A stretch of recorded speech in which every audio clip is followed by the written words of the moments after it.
I think I'm the worst when it comes to unboxing videos.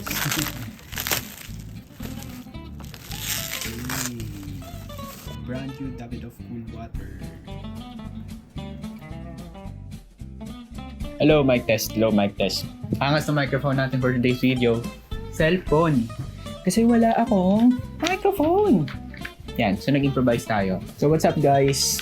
Welcome back to my YouTube channel. So for today's video, for today's video, we're gonna be reviewing the classic Davidoff Cool Water.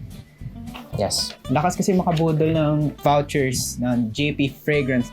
I got this perfume for such a low price. Thank you sa Froghead Philippines. Sila yung tumulong sa akin para mabili itong perfume na to from a reputable shop. So nung una, nag-aalangan pa ako baka scam si JP Fragrance kasi parang ang ganda ng deal. Ang bababa ng presyo nila. No? Pero totoo pala sila, legit sila. And so, ngayon may peace of mind ako na original yung nakuha ko.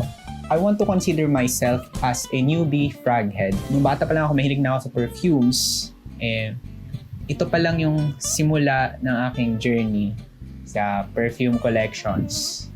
Perfume collecting. No? Parang I want to be Jeremy Fragrance na nagdadamit. Power! So bakit Cool Water yung kinuha ko?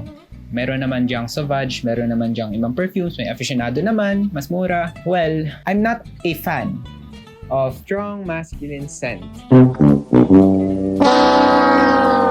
I also own Dior Sauvage. I blindly bought this item. Ay hindi pala ako bumili nito, yung tatay ko. Tanong ko siya anong gusto ko na perfume pagka-uwi niya ng bansa. Sabi ko Sauvage. Kasi sabi ng online reviews, maganda daw, mabango raw. Spray tayo. Okay, mabango siya. Bumungad kagad sa akin yung pagiging citrusy niya. And it doesn't smell cheap. But again, it's too manly and common. Again, para sa akin, mabango siya. But I'm not a fan of it. Don't get me wrong nababanguhan ako sa kanya.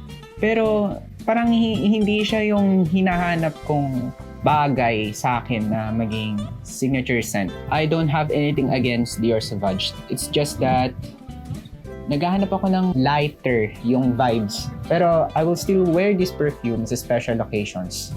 I also have Bench Atlantis. It smells masculine. Tapos para siyang masculine na hindi. What? It smells manly na may halong iba pang scent na hindi ko ma-describe. Para siyang pambabae on a certain level. Pero mas bagay siya sa lalaki kaysa sa babae. Itong Bench Atlantis, isa pa tong classic 90s perfume. Hindi ako nagkakamali. Na sabi sa akin ng tatay ko, ito daw yung uso noong panahon nila. Dami daw nagsusuot nitong Bench Atlantis.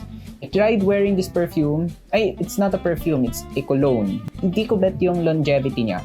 Mga ilang minuto lang, kailangan mo na ulit mag-respray kasi wala na yung amoy. Aficionado F69. Ito, panlalaki. Pero it's sweet. Ha? Sabi nila, inspired daw to sa Versace Eros.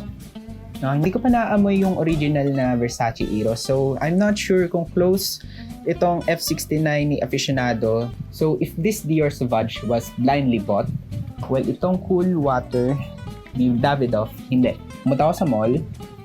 Pumunta ako sa Scents Company. Nakita ko yung Davidoff Cool Water. Ang bango. Ang ano niya lang, non-offensive. Hindi siya masakit sa ilong. Parang ito yung tipo ng perfume na pati nanay mo magugustuhan. Kasi yung nanay ko, she's not a fan of perfumes. Tulad ko, ayaw niya rin ng mga sobrang panlalaki. Pero ako, kaya kong i-tolerate, pero siya hindi. No? I'm more on non-offensive perfumes talaga. Like Nautica Voyage, yung mga ganong amoy, yung hindi masyado matapang. So bakit tinatanong nyo, bakit hindi ko na lang dun sa mall binili yung perfume kung nandun na rin naman ako? Ang OA ng presyo dun sa mall, napakamahal. Pinili ko tong perfume na to sa Shopee, sa store ni JP Fragrance. I got it for such a low price. Sa Watsons, mabibili mo yung 125 ml ng Davidoff Cool Water, 5K ka agad. Tapos kung di ako nagkakamali, yung pinakamaliit na bottle is 3K. Pero sa Shopee, wala na kung magkano. Mga taginting na 17K lang. May voucher na. Yung original price niya is, kung walang voucher, is 2,100 pesos.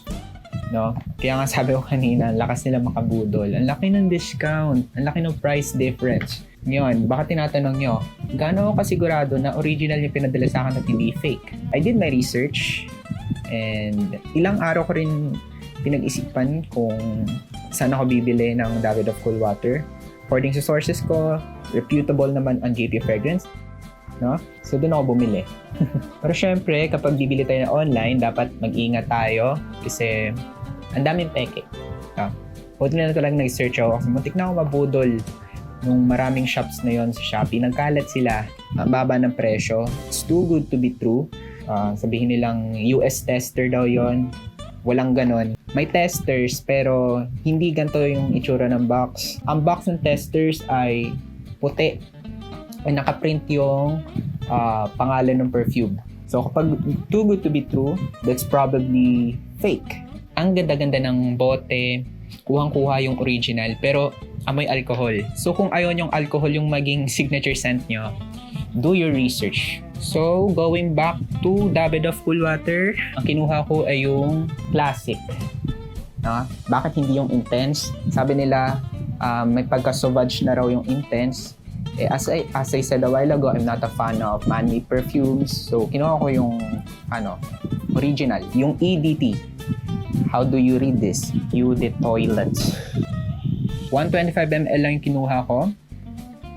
Kasi ito yung pinakamaliit na available dun sa shop.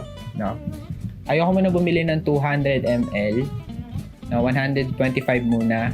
Ayan, dal-dal ko. Ang dami ko pinagaso. So, ano pa bang hinihintay natin? Let's open the box. Kita nyo naman, napaka-boring kung mag-unbox. Kasi I'm not an unboxer. I'm not an unboxing channel. Nagpupumilit lang talaga ako. Hey, my new baby. Testing natin. Teka. So yung cup niya hindi pala magnetic, no? Hindi siya tulad ng Sauvage. Kung nga pala yung sa ilalim ng bottle. Pa-legit check po. De, joke lang. Spray dito sa ating pressure point sa wrist. Ayaw mag-spray. Amoy maleta. Ang bango. Kung ano yung naamoy ko sa mall, ito yun. Pero to be honest, parang iba yung pagbungad niya sa akin ngayon. Siguro dahil hindi pa siya natutuyo. No? Yung naamoy ko sa mall, parang mas nangingibabaw yung iba niyang notes Pero ngayon, parang iba yung dating. Ang light lang ng vibes niya. Ang sarap sa ilong. Amoy maleta. Okay, so ba't nga ba nasabi na amoy maleta siya? I don't mean that as a negative thing, no? Don't get me wrong, I'm not saying na mabaho siya. Ewan ko, pero yung dating kasi sa akin ng Davidoff Cool Waters, alam niyo yung amoy ng maleta ng kamag-anak nyo na galing sa ibang bansa. Tapos yung maletang yon naglalaman ng kung ano-ano, perfumes, sabon, naghalo-halo yung scent, and then pagkabukas ng maleta, dun bumungad sa inyo yung peculiar scent na ito. And ganun ko i-describe si Davidoff Cool Water. Siguro may isang beses sa buhay ko na may Davidoff Cool Water sa isang maleta at pagkabukas, ayun, naamoy ko siya. Pagka-spray ko sa balat ko, naamoy ko yung parang earthy or malumot na amoy. It smells like nature, amoy dagat, and somehow yung pagka-earthy. Just think of it na amoy fresh.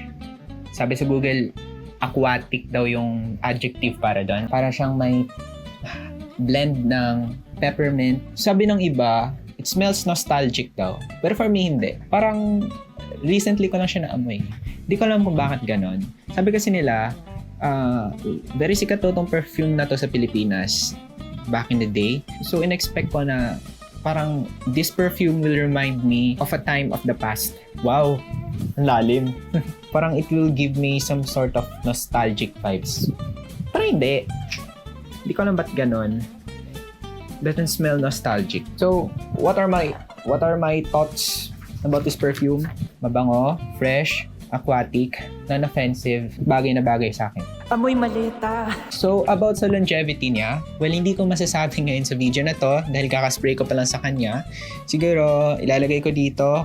Okay. Hindi siya tumagal sa balat ko. Siguro, maximum na yung 2 hours. To test the projection. Hello. Lakas ng amoy. Pero mas okay siya kumpara dun sa Sauvage. Mas maalin. May rhinitis kasi kayo. Ako rin naman may rhinitis rin naman ako eh. Hindi ko alam. Kasi hindi yung gusto. Paano kaya?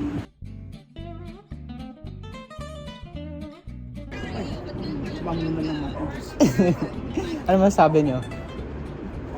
Basta ko bang sula ko. Hindi nyo gusto. Okay, so back to the vlog. So, narinig nyo naman, hindi nila bet. Ba't ganon? Okay, so pag-usapan natin yung projection. So, kanina I was like 1 meter away from my mother and naamoy niya yung scent. Also, nung lumapit ako kay Lola, naamoy niya kaagad. That's a good thing. Okay, so ang aking overall comment, maganda ba ang Davidoff Full Water? Yes, for me, oo. Yung gantong scent, bagay siya sa tropical countries, swak na swak sa Pilipinas, no? So fresh, so aquatic, bagay siya sa high schoolers to adults. Ayan, natuyo-tuyo na siya, and mas na-appreciate ko na yung amoy niya ngayon. Paano ba yan? That's it for today's video. See you on my next one. Bye!